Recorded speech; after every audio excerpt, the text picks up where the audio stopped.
Miliastra Wonderland has everybody up in arms. Some people think it's an absolutely incredible addition to Genshin Impact, and there's a lot of people that just despise this game mode. Today I want to delve into the good, the bad, and the ugly about Miliastra Wonderland and see what's got everybody so stressed. Now, if you don't know what this is, Miliastra Wonderland is a brand new game mode inside Genshin Impact. It is not a separate game, and it's designed to let players create, share, and play custom content like stages, minigames, and challenges. It's just been introduced in version Luna 2 or 6.1 of Genshin Impact, and it's a wondrous world created by the Hex and Circle witch Octavia. Let me briefly show you what this game mode's all about before we get into the nitty-gritty details about it. So in this mode, you play as a special avatar called a mannequin, which you can fully customize from skin tone, hairstyle, face, outfit. It's really the first time Genshin's allowed kind of a player-built character, and it's almost fully customizable. Now, the mannequin is what you use inside of this Miliastra Wonderland. You can also use them in Teyvat, but most people are just going to be using them inside of this minigame. Okay, so that's the character you use. Now, what is Miliastra Wonderland? So this is a sandbox stage creation game mode. It's fully supported by Hoyoverse, but the main people that are going to be adding to this is the player base. Players can build stages and use a creation editor. You can place down things like terrain pieces, structures, enemies, logic triggers, even things like victory conditions and minigame rules. There's no coding required, it's just a visual editor. It uses all the in-game assets that are there already, so if you want to put grass blocks or use Yoimiya's attacks, you can do that. There's already quite a few stages created, but it is currently in open beta, so there's going to be a lot more in the future. You'll be seeing stages that range from things like puzzle adventures, co-op dungeons, PvP arenas, all the way to things like party games and management sims. The possibilities are quite literally endless. So people create these stages, then they can publish them and share them, and other players can just browse them via the lobby and try them out themselves. Speaking of a lobby, there is also kind of a social hub. You can see other mannequins, other players, join their worlds or invite them to yours and play games together. Now, what's the purpose of all this? Well, first of all, the purpose is just to have fun, as any video game is, but there is also a progression system linked with Miliastra Wonderland. You have the general levels, which you actually need to use to be able to level up your mannequin in the overworld of Teyvat, and a progression system to basically rank up. There is also a Miliastra Pass, which is quite similar to the Battle Pass. This also unlocks things like cosmetic outfits and currency, and of course there's a wishing system. We'll get onto that very soon. So now that we've gone over the basics of Miliastra Wonderland, I want to go over kind of my experience with it and what I think they've done really well and what I think they've done really bad. So I played Miliastra Wonderland with a few of my friends, Duck, John, and Doro the other day, and to be honest, we had an absolute blast. It literally was like playing party games, and although the stages aren't exactly completely and utterly refined to perfection right now, it's obvious it's in open beta. It's pre-made stages that are literally released basically for testing. A lot of the ones we played felt pretty polished, but more than anything, it's just an insight into what is going to be possible when people actually get their hands on this creation tool and can design their own game modes for us to play. I think the gameplay of Miliastra Wonderland is actually very, very good. I haven't delved into the editor myself, but I have people in my community that have tried making their own games and said that it's quite intuitive and easy enough to use. Now, in terms of customization for the character, I do love the fact that we can customize the avatar, the mannequin, but I do think as soon as you start out, the options are quite limited. You do need to play the game quite a lot to be able to unlock different outfits, which in of itself isn't too bad, but I do wish the moment you load in, there's just a few more options. Some people have also said that when playing in Miliastra Wonderland, they've come across a lot of bugs or performance issues.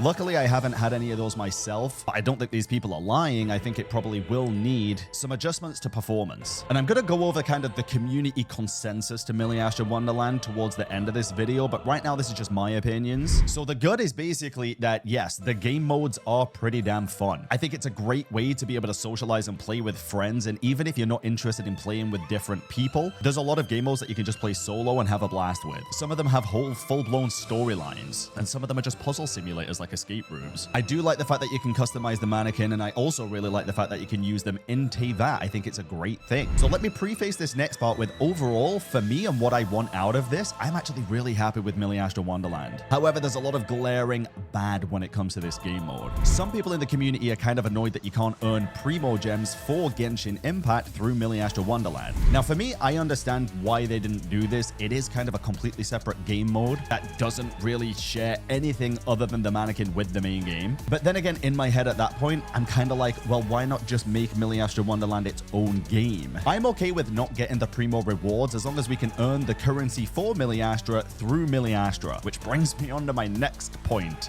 The wishing system in Miliastra Wonderland is by far the most disappointing aspect of this entire thing. So there's multiple rarities of skins and outfits in this game mode. 4 stars, 5 stars, different pieces of equipment you can use to unlock the skins and level them up and things. However, for the 5-star raid up banners, there is currently no way to earn the currency. You have to spend money. And I'm pretty certain it's not even through the battle pass. That's a different currency. You have to top up and spend money. Now, there's 2 ways to look at this. Yes, it's purely a cosmetic change. It doesn't affect how you actually play the game, but it does certainly affect your enjoyment of what you're seeing, right? Another big issue with the wishing system is that the outfits are actually gender locked. So if you want the 5-star outfit for both genders, you actually have to pull it twice. I've seen a lot of people call this pay to win, and I honestly think the term pay to win has lost all meaning. This game mode is not pay to win in the slightest. However, it is incredibly predatory when it comes to the banners, and both of those can exist at the same time. In a game mode solely orientated around custom maps and creating a custom character, I truly do believe that skins within that game mode should be earnable, even if it takes a long time. I don't think locking 5-star skins behind a permanent paywall is a very good idea at all. And sure, you can get the skins gifted by other players, but there's still no way to get them yourself without spending money. Hoyoverse, if you end up watching this, please just make a system inside of Miliastra Wonderland, whether it's through leveling up naturally or winning a certain amount of games, where you can just earn the premium currency however long it takes. Again, I think the majority of people's issues with this game mode is actually the monetization and not the game mode itself. But a lot of people do also have issues with the game mode itself. Some people are saying they don't get why every minigame looks like a half-baked alpha, and that's because it kind of is, right? These are beta maps that were created before the release of the actual system to the player base. I really do think things will only get better in time for Miliastra Wonderland. The more patches we get, the more tools that are given at the community's disposal, the better the game's going to be, the better experience people are going to have. That is not going to change the monetization though, unless Hoyo really dig deep and just decide to change it themselves. A lot of people don't think this should be a part of Genshin at all, and it should either just be a separate thing or just not have it. For me, I mean, listen, I understand why Hoyoverse decided to make it a part of Genshin. They also probably want to boost Genshin's player numbers as well. I think Nod Cry so far has been absolutely incredible, and this is just another way to get even more people to be playing the game. And I think it's going to work, to be honest. Like I say, I think the majority of people are going to really enjoy Miliastra Wonderland. Don't forget, not everybody is online. Not everybody's tweeting about it. And just like reviews for different stores and areas and things like that, the majority of people that are going to post text written reviews are usually going to do it if something is either bad or they just don't like it, right? Think about it. How many times have you gone to a restaurant and it's been like pretty good or all right, and you've thought, let me leave a review? And how many times have you had a bad experience somewhere and thought, I'm gonna leave a review? Some people are already finding like absolute diamonds in the rough here for games that are just really well made. Like this one here, I just found a genuinely great game in Miliastra. The UI doesn't suck, the gameplay is actually interesting, and there's a whole storyline. I'll leave the stage UID if you do want to try it. I'll probably try it later. And yeah, some people just saying it's dog shit so far, feels unfinished. It is unfinished. Like I say, from personal experience, I've really enjoyed my time with Miliastra Wonderland so far. Playing with friends, it's just another reason to get everybody together and have a good time. And as a content creator, I mean, it's a paradise for me, right? I understand not everybody is in this position and not everybody's going to have the same reception as I do, but being able to play with the community and like create maps for challenges and stuff, I definitely have a bias towards the game mode at that point. But I'm honestly just super excited to see what the player base do, what they create, how much fun they have as this game mode evolves and grows with us. I really hope Hoyoverse listen and decide to make the premium currency earnable.